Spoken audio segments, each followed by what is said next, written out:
Seja muito bem-vindo mais uma vez para o estudo da Bíblia através da Escola Sabatina, da lição da Escola Sabatina.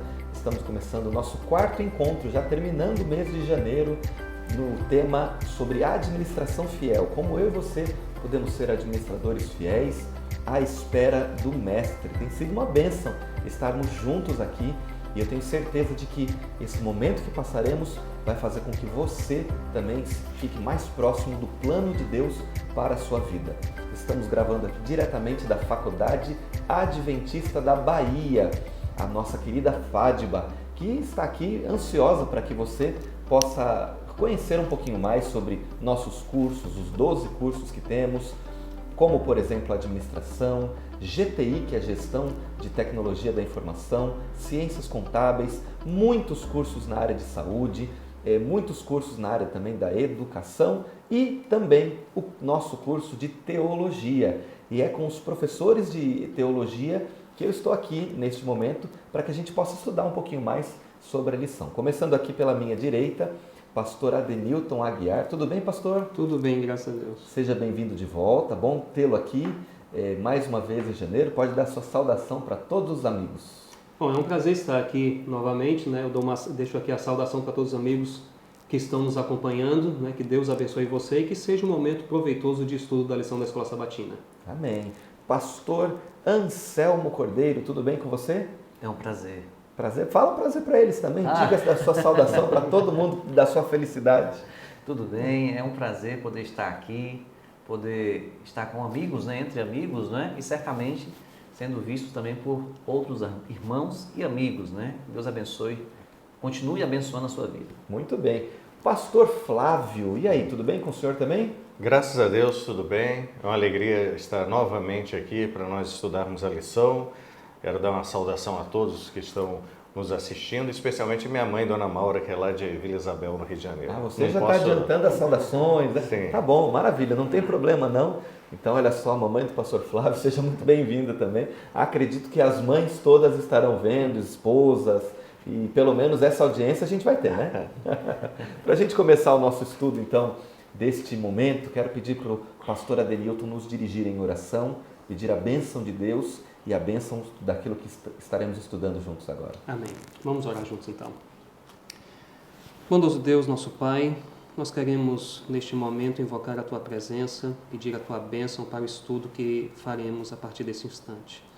Nós vamos abrir a Tua Palavra, vamos falar sobre temas importantes da Tua Palavra e dependemos da ação do Espírito Santo. Amém. Pedimos que o Teu Santo Espírito dirija o nosso pensamento, as nossas palavras, que tudo o que dissermos seja para o crescimento da Tua obra, para o nosso crescimento espiritual. Colocamos tudo em Tuas mãos, colocamos a nossa vida nas Tuas mãos, oramos agradecidos em nome de Jesus. Amém. Amém. Muito bem, o tema da semana passada foi o Pacto do Dízimo e hoje nós continuaremos o nosso estudo com o tema Ofertas para Jesus. E eu quero trazer aqui o texto que nós estaremos memorizando essa semana, que está contido no Salmo 116, versos 12 a 14, que diz o seguinte: Que darei ao Senhor por todos os seus benefícios para comigo? Erguerei o cálice da salvação e invocarei o nome do Senhor. Cumprirei os meus votos ao Senhor na presença de todo o seu povo. Então estaremos falando sobre as ofertas que damos para Deus. E eu quero começar aqui, pastor Flávio, já dizendo, ligando com o da semana passada, eu já sou um dizimista fiel. Eu já faço o meu pacto com Deus direitinho, entendi sobre a questão da 10ª parte. Eu preciso mesmo ofertar a Deus? Por que eu preciso ofertar? Bom, às vezes nós ficamos nos perguntando, né? Já que eu dou o dízimo, para que ofertar? Em primeiro lugar, porque Deus pede. Então, essa é uma orientação divina. Em segundo lugar, a gente precisa entender por que nós devemos ofertar e quais não são os motivos. Então, veja, não é por causa de uma necessidade da igreja, não é por causa de um projeto. Às vezes as pessoas elas condicionam a oferta dela a uma determinada demanda, alguma necessidade. Em primeiro lugar, nós ofertamos porque nós somos gratos a Deus. Eu acho até curioso que existe uma oferta chamada oferta de gratidão, porque toda oferta deveria ser de gratidão, né? Então, quando nós ofertamos, nós estamos declarando que nós reconhecemos o amor de Deus, que nós reconhecemos a Deus como nosso Senhor, reconhecemos as bênçãos que Ele está nos dando, e essas bênçãos é importante nós entendemos que não se limitam às bênçãos materiais, que às vezes as pessoas falam, não, eu vou dar porque eu recebi bênçãos materiais, mas nós recebemos bênçãos físicas, né, na questão da saúde, bênçãos espirituais, o cuidado de Deus, são tantas bênçãos que um coração agradecido vai voltar com as ofertas para apresentar a Deus apenas o culto, não com palavras ou hinos, mas também através de ações das ofertas. Então, as ofertas elas deveriam fazer parte e devem fazer parte do culto, porque a oferta é um momento de adoração a Deus, não é apenas um momento em que você separa um determinado valor fora do culto. Ela faz parte do culto, ela está presente nas ações do culto. Então nós entendemos assim que nós ofertamos porque nós reconhecemos a Deus como Senhor, como alguém que nos ama, e sempre lembrando que toda vez que nós fazemos algo é porque Deus fez antes. Ok. Até me chama a atenção, por exemplo, uma passagem interessante lá em Êxodo, quando o povo sai do Egito.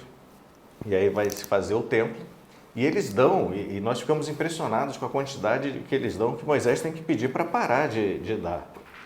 Mas eles eram escravos no Egito. Eles recebem os bens quando saem do Egito por causa da ação direta de Deus. Ou seja, aqueles bens que eles foram generosos em dar a Deus, foi Deus que deu a eles. Sim. E assim é o que acontece na nossa vida. Então, na prática, nós, mesmo as ofertas, nós estamos devolvendo a Deus. A gente costuma dizer que devolve o dízimo, mas as ofertas também são devolvidas, porque nós não produzimos elas, nós não conseguimos elas simplesmente sem a bênção de Deus. Tudo que nós temos é a partir das bênçãos de Deus. Então, a oferta é gratidão. Pastor, me desculpa, assim, você falou sobre o exílio, né, a saída do Êxodo ali, eu me notei uma coisa aqui na sua fala. Lembrando dessa experiência, quem dava o maná era Deus. Uhum. Deus preservou as sandálias e as roupas por 40 anos sem que elas se desgastassem. Então, todas as outras coisas de posse de dinheiro ou eram vaidade ou eram desnecessárias. Uhum. Então, quando o povo deu, é porque Deus já tinha feito algo muito maior, não é?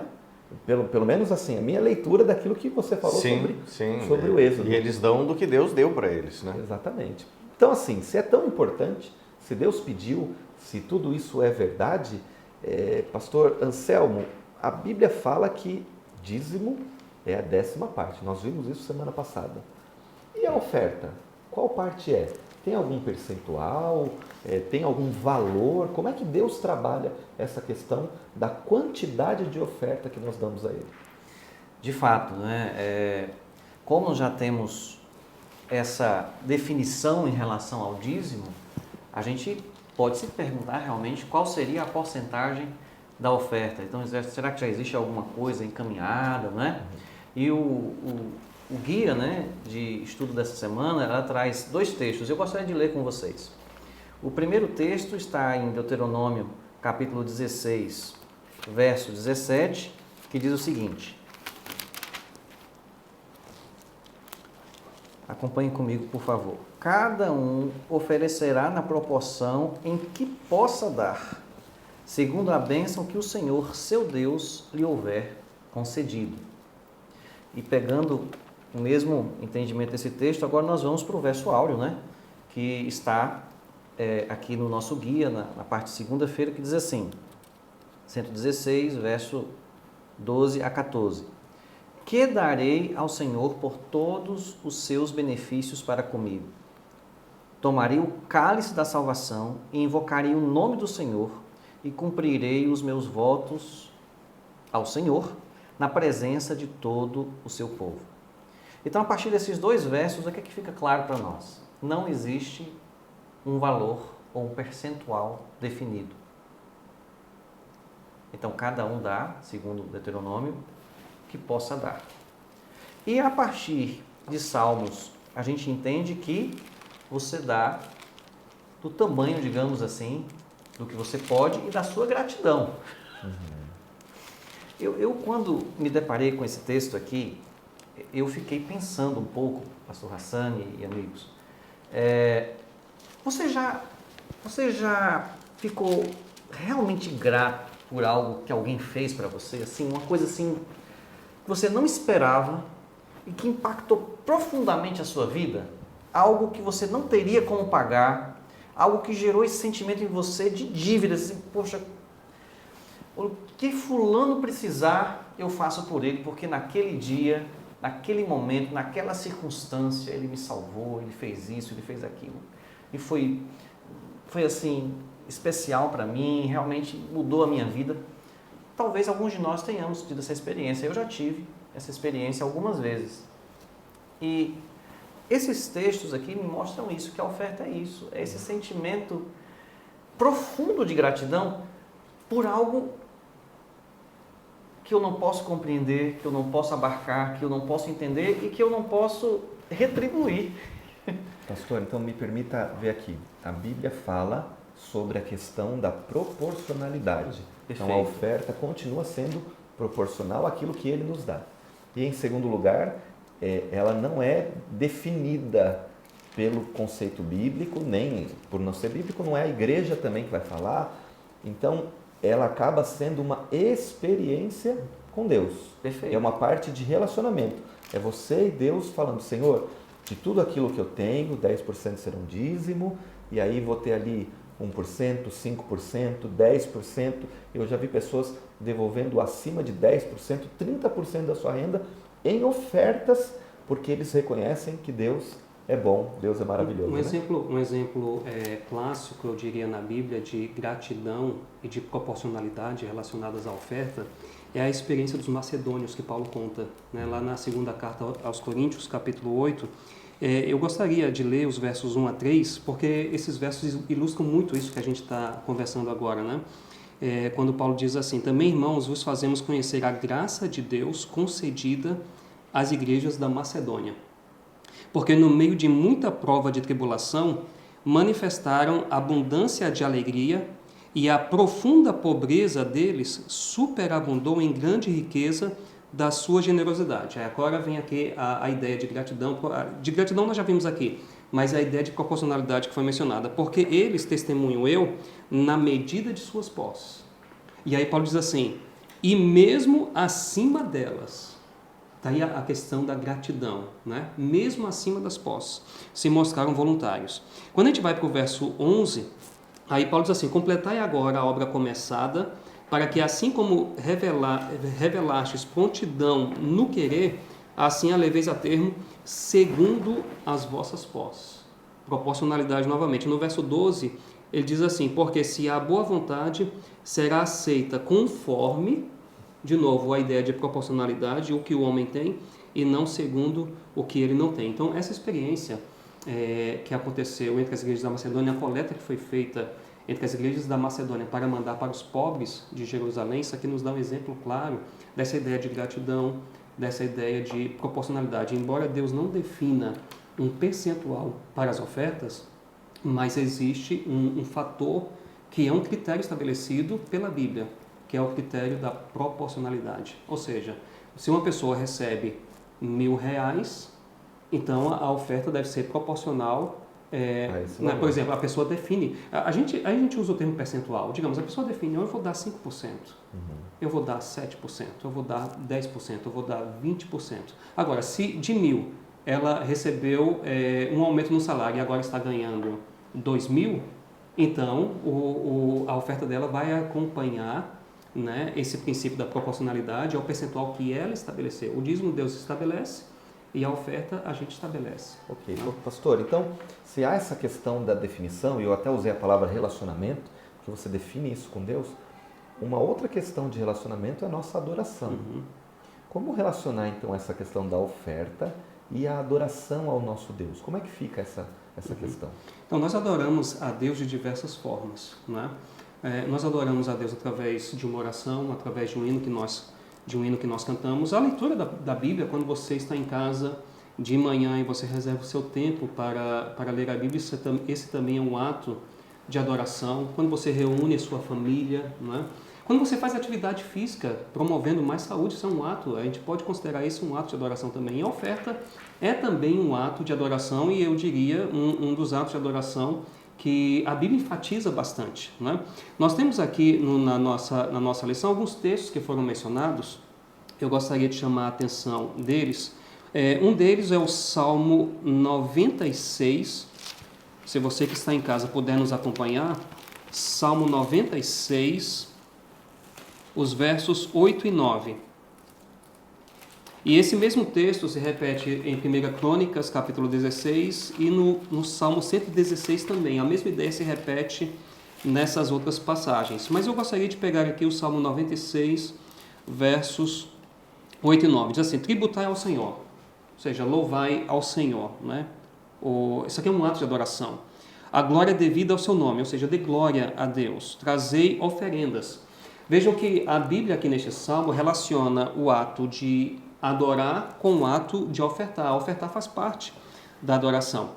Aí o verso 9 diz: adorai ao Senhor. Então fica claro que ofertar e adorar são coisas que estão relacionadas. Ofertar é um ato de adoração.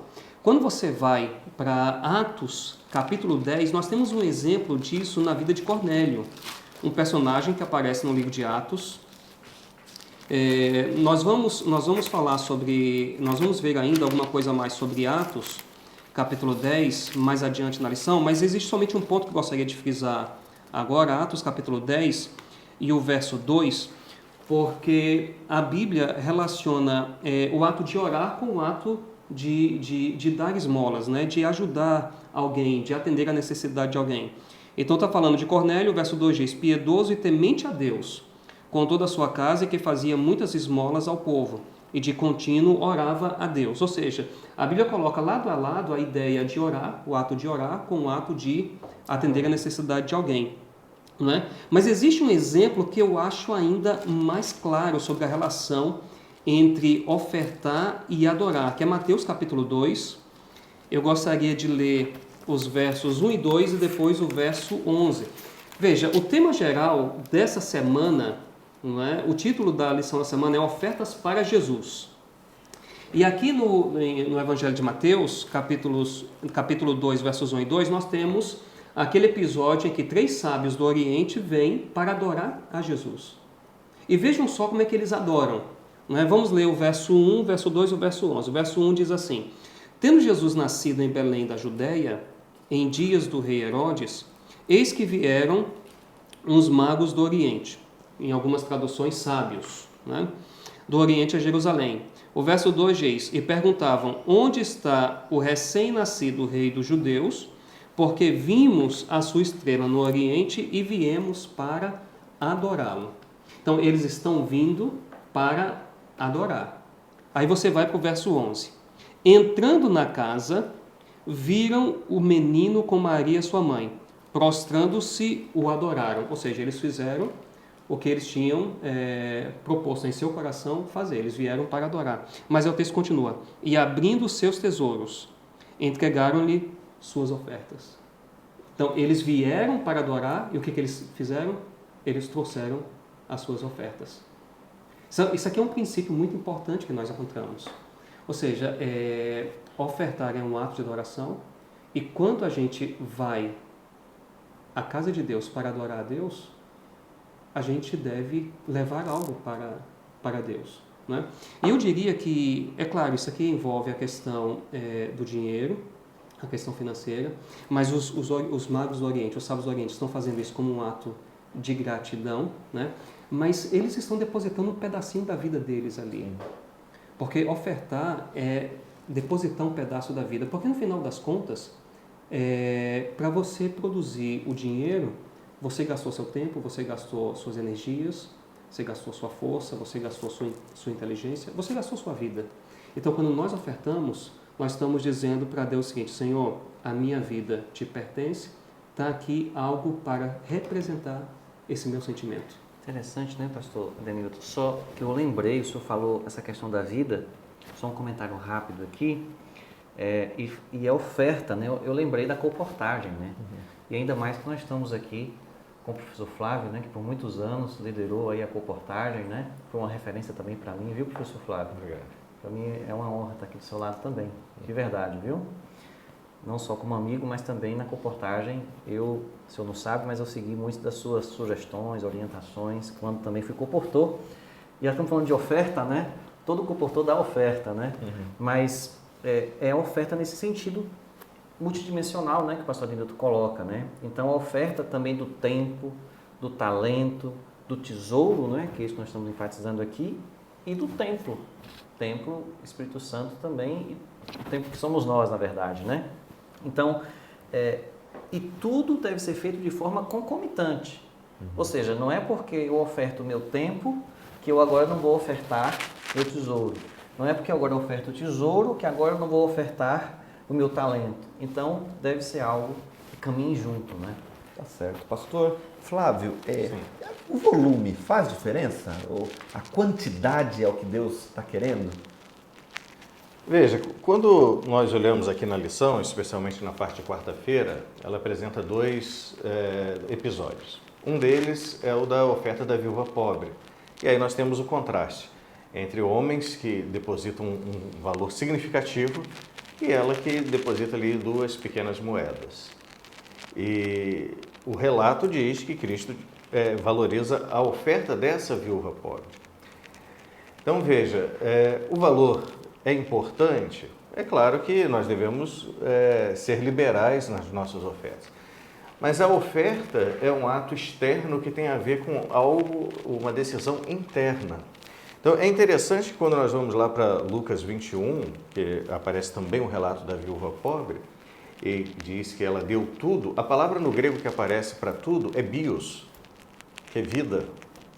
Ou seja, Jesus está impressionado não porque essa mulher deu as 2 únicas moedas que ela tinha, mas porque ela está tomando a decisão de entregar a sua vida a Deus. A oferta, ela tem mais a ver com a entrega da vida do que propriamente com o valor em si. O valor é apenas um resultado dessa entrega. Então, veja, semana passada foi o estudo sobre o dízimo. Eu só consigo dar 10% tranquilamente quando eu entrego 100%. Ok. Entende? Então, quando a gente olha para a oferta da viúva pobre, nós observamos aqui, em primeiro lugar, que Deus olha o coração, olha a entrega e não apenas o valor que está sendo entregue. O pastor Adenilton já comentou aqui sobre Cornélio, e é interessante você observar lá em Atos 10, que antes de dizer que ele dá esmolas, diz que ele era piedoso e temente a Deus. E aí ele dá as esmolas. Então, primeiro, o livro de Atos, Lucas, ao escrever o livro de Atos, destaca que ele era piedoso e temente a Deus. E, como consequência, ele orava, ele dava as esmolas. Então, primeiro, uma entrega. Tem uma passagem que eu gosto muito, eu gostaria de compartilhar com vocês, está lá em Gênesis 4. Gênesis 4, verso 4, e é bem sugestiva. Ela não está na lição, mas eu acho que ela pode nos ajudar a entender um pouco melhor. Está falando das ofertas de Caim e de Abel. Então, quando você vai para o verso 4, lá diz assim: Abel, por sua vez,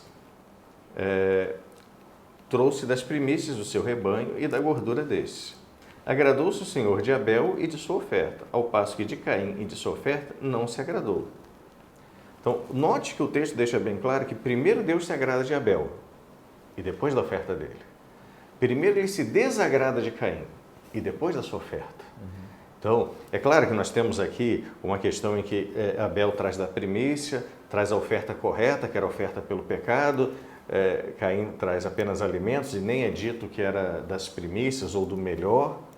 Mas essa oferta, ela está refletindo o coração de Caim.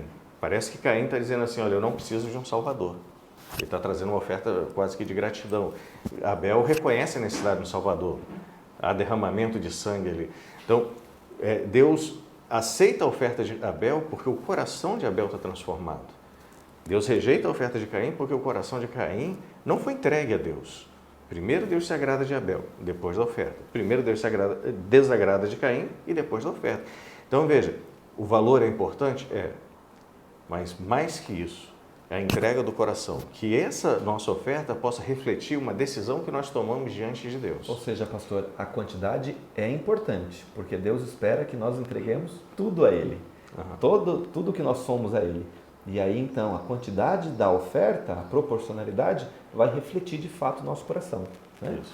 Pastor Anselmo, o que fala sobre a minha prioridade quando eu oferto? Eu estou aqui colocando da onde? Como é que Deus é minha prioridade enquanto estou ofertando? Então, do ponto de vista da entrega e da resposta, né, dessa resposta que nós já comentamos aqui e tudo que já foi falado, dessa gratidão, dessa proporcionalidade, de tudo isso que nós já falamos, me parece que o guia traz essas duas possibilidades, né? Traz até uma linguagem econômico-contábil, né? Falando então da questão do ativo líquido e do ativo não líquido, né? Porque, de fato, a maioria de nós temos em mão o ativo líquido, que seria o dinheiro, né? O que nós temos na carteira, né? O que nós ganhamos mensalmente, que seria uma forma de ofertar. E também temos o ativo não líquido, né? Eu não nego para você que eu aprendi na lição sobre isso, né? E que bacana a gente no guia. É importante a gente aprender com a lição. Com a lição, até esses termos, né? E seria justamente aquilo que nós já possuímos, né? Que seriam os investimentos, os móveis, os imóveis, né? Tudo aquilo que é mais tangente, né? Tangível, portanto. Então, a maioria de nós fazemos a oferta do que está na carteira, do que é líquido, do que a gente recebe diariamente e que é em menor proporção do que o que nós temos, vamos dizer assim, materialmente falando, em maior proporção, que são esses ativos não líquidos, né? Que são essas propriedades, digamos assim, esses bens, né? E aí o guia traz então a experiência, por exemplo, que está descrita lá em Marcos, né, de Maria, quando ela quebra ali o vaso de alabastro, né? Tem uma música muito bonita do Arauto Rei, né, que fala sobre isso também, e que aquilo ali chocou as pessoas que estavam naquele ambiente, na casa de Simão, né, como nós sabemos. Era um ativo muito grande, né? Era uma oferta muito grande. Equivalente a praticamente um ano de salário. É como se ele tivesse vendido um bem, né? Se a gente, de repente, compara com o salário mínimo hoje, que está em torno de quê? R$1.100 aproximadamente, né? Ano que vem vai para 1.300 e... alguma coisa. 20, então, vamos colocar aí cerca de R$1.300 o salário mínimo. Então, multiplicado aí por 12, que seria o equivalente a um ano, nós teríamos aí cerca de um pouco mais de R$15.000, né? Então, daria para comprar um carro popular assim usado, não daria? Sim, daria. Daria para comprar um carro popular de R$17.000. Então, veja, ela praticamente derramou o carro, né, nos pés de Jesus, né? Mas essa atitude dela demonstra, como nós já falamos aqui, a gratidão, né? Tem um texto de Ellen White que eu gosto muito, que está no Ciência do Bom Viver, página 251, que fala que quem se beneficiou mais desse ato foi Maria.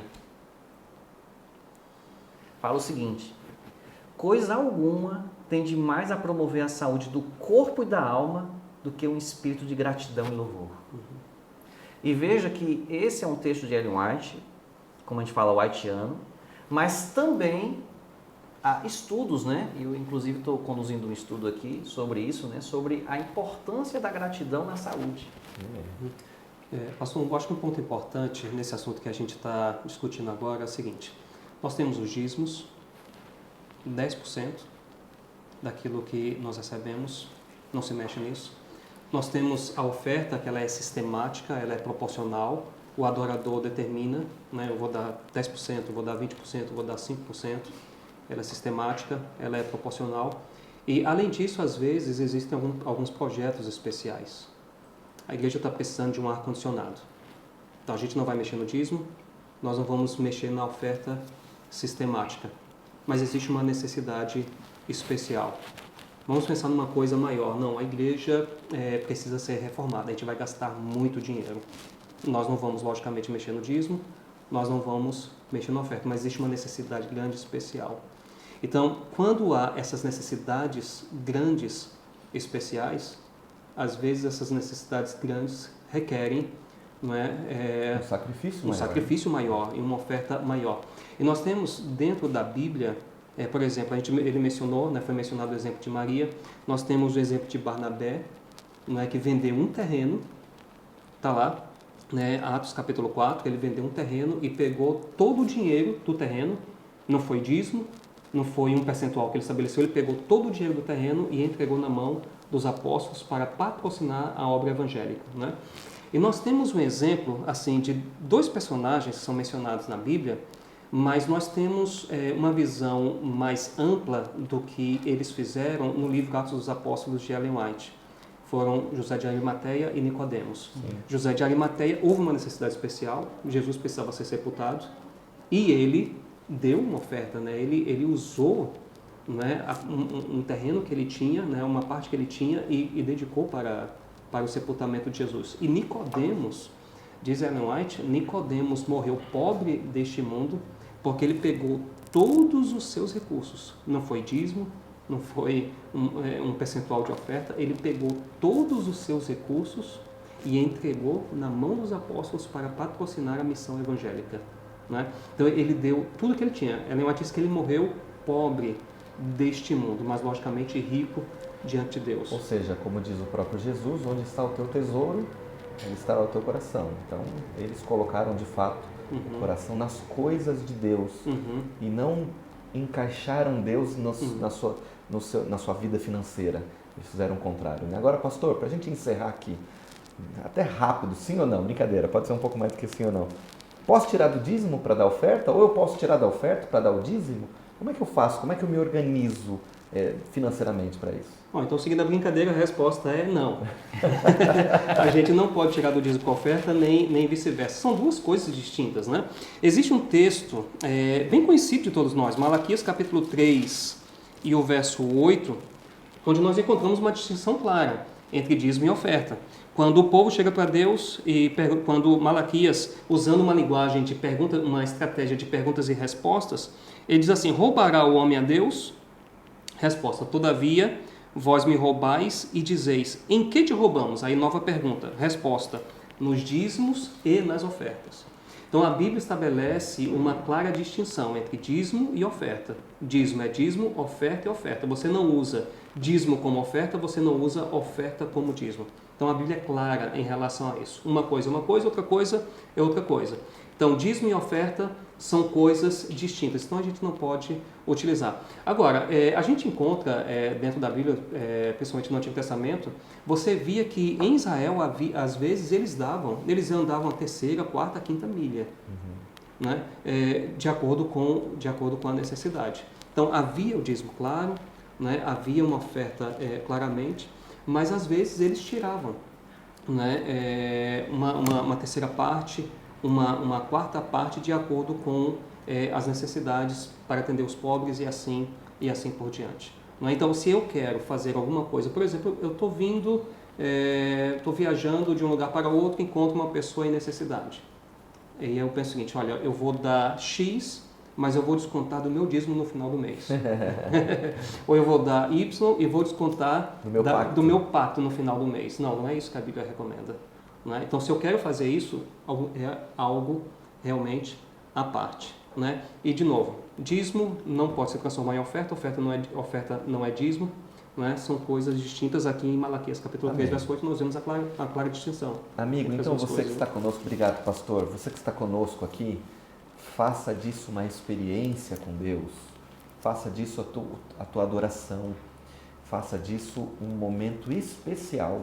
Não permita que nenhum tipo de coisa que está acontecendo ao seu redor faça com que você tire os olhos de Deus. Tem muita gente, pastores, que olham para essa situação financeira e colocam isso como uma distinção e que a igreja não pode falar sobre isso porque pega mal, porque vai aproveitar-se das pessoas. O teu relacionamento, o teu compromisso com Deus vão fazer de você um dizimista fiel e um ofertante fiel. Pastor Anselmo, queria que você orasse pelas pessoas, pelos nossos amigos, para que eles fossem abençoados por Deus, para que eles pudessem cumprir o propósito de Deus na vida deles. Vamos orar. Vamos orar. Senhor Deus, nós te agradecemos sobremaneira por tão preciosa e maravilhosa graça que estende a todos nós. Não estaríamos aqui se não fosse o precioso sacrifício de Cristo. Nos mantém vivos na visão, na perspectiva do céu. E que essa perspectiva, essa visão possa nos dar coerência também na nossa vida de forma geral, mas especialmente na nossa vida financeira, em especial nos aspectos dos dízimos e das ofertas. Que possamos ser generosos, que possamos ser liberais. Continua nos abençoando, é o que te pedimos por Jesus. Amém. Muito bem, mais uma vez quero agradecer aqui aos meus amigos, pastor Flávio, pastor Adenilton, pastor Anselmo, por estar conosco aqui. Você que está com a gente até o final, Deus abençoe muito a sua vida. O tema da semana que vem é tão importante que eu vou trazer esses 3 de volta, viu? É sobre dívidas, lidando com as dívidas. E eu quero pedir para você curtir este conteúdo, possa compartilhar com as pessoas que precisam ouvir sobre o significado real das ofertas no seu grupo da igreja, no seu grupo da sua classe, do seu amigo. Compartilhe para que ele possa ser abençoado também. Que Deus abençoe muito você e que te dê a paz.